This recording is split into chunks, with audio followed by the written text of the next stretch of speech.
right, folks. So today the secret sauce is quickly about buying an embroidery machine. Now that you've heard me talk about this before, but I'm going to run down some quick points about things to think about when you're buying your machine.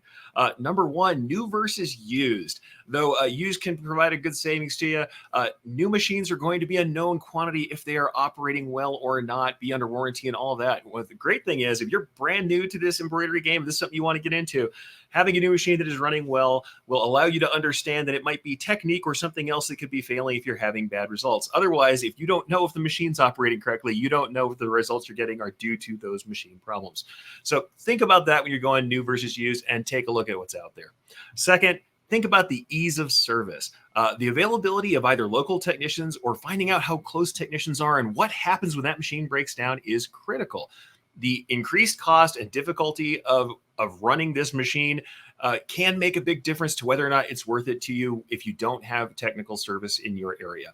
So look for service options and find out what happens with those longer downtimes, because honestly, it just increases that cost of ownership the more you have to have folks out and if it's hard to get them to your location. Next, official support and documentation. Check if your manufacturer is providing technical support, sufficient amounts of support, documentation, and training options for operating that machine effectively. If you don't see anything like that coming from your actual provider of the machine, you need to make sure you've got that on lock somewhere. And that's why I also say look to the user community. Look for an active community of users who use the kind of machines you're looking for. Learning from others' experiences is fantastic, and it helps you find solutions to specific use cases because everybody has that breadth of experience doing the work that they're doing on their shop floor.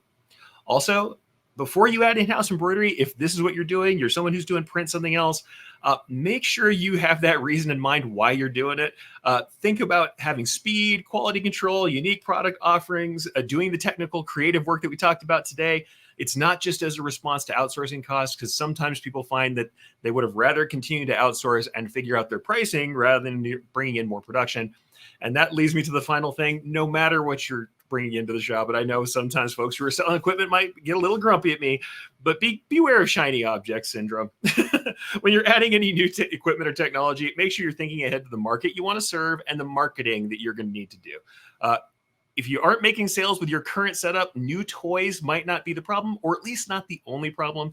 So make sure that you're working on your business as well as just adding more capabilities.